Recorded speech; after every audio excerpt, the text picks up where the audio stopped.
Valley is hosting at least 5 different scientific studies. A lot of them are a simple case of setting up some recording equipment and leaving it to record data. But some involve a more hands-on approach. I wish I could do more to help with the study. I don't get to use my biological science degree as much as I'd like, but it helps me when it comes to working with research teams and their ilk. Parts are being stored in that outpost. They should be good to go.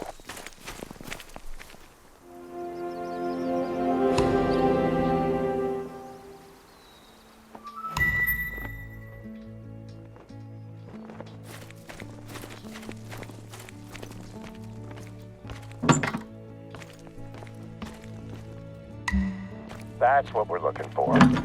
Next step is using those parts to fix a radio relay that is being used to track animals. The relay is part of a lookout tower. According to the researchers, it should be an easy fix.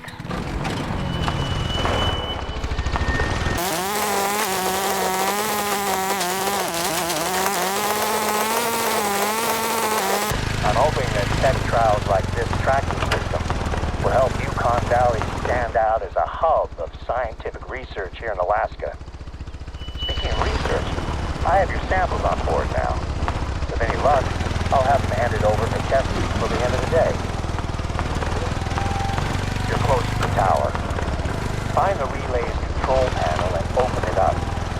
Your replacement part should slot right in.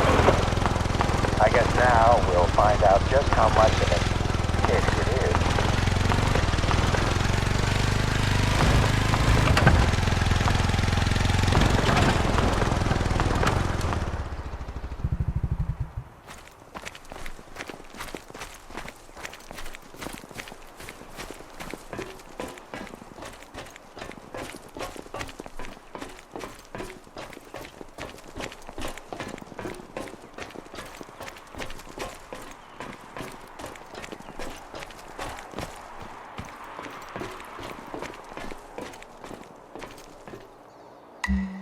You did it? It's working? Fantastic. I will check in with the researchers to let them know it's fixed. They probably noticed that their equipment's range has just risen dramatically.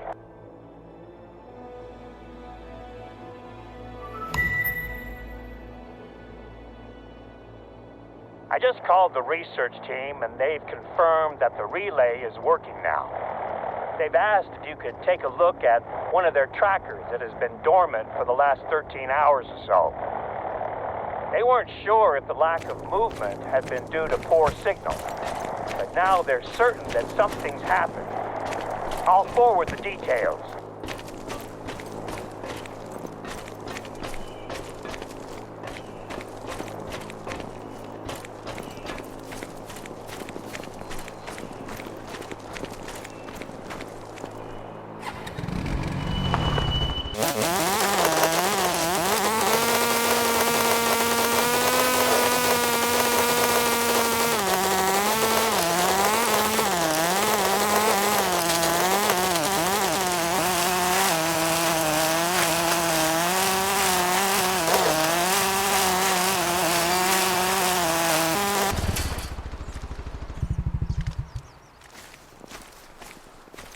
Looks like wolves got it. But something scared them off before they could really finish their meal. Grab the collar and you're good to go.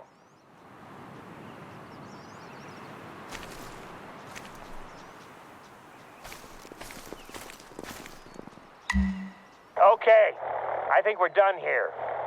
Let's move on before anything comes sniffing around. The researchers have been using Copper Bowl Lake Outpost as their base camp, and you can drop the collar off there. Don't expect company, though. The research team are always out and about.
I knew I could count on you to get the job done.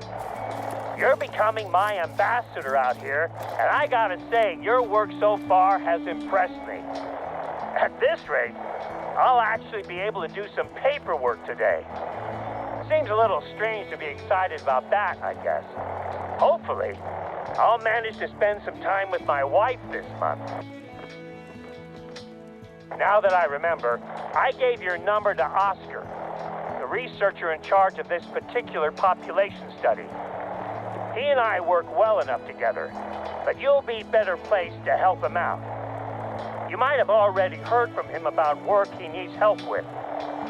He injured his knee in the summer, so he's a little behind schedule.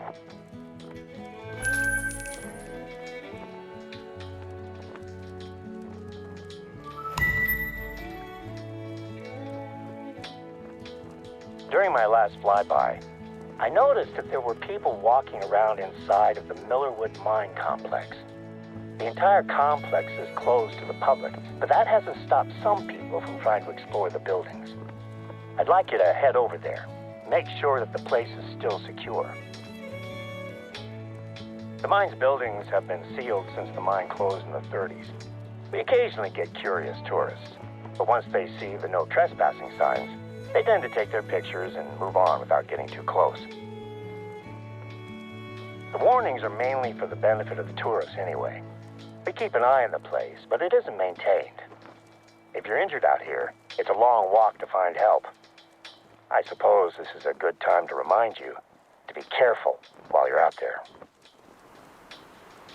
There's been talks of reopening the mine as a museum, but the cost of renovating the place is staggering, especially when you consider that we'd need to build a road just to reach it.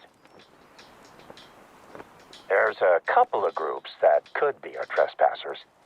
We logged a pair of men that entered the reserve a few days ago, but they're here on a hunting trip with a respected guide. I'd be very surprised if he brought them anywhere near here. The other group I know about is a film crew that asked for our help to shoot a documentary about what they call local folklore. Apparently they've toured the USA hunting for monsters or aliens or something. A place as wild as this has its stories, of course. From native Alaskan myths to the tall tales of drunken gold miners. I've been here for almost 2 decades, and I've only seen Bigfoot twice. At church.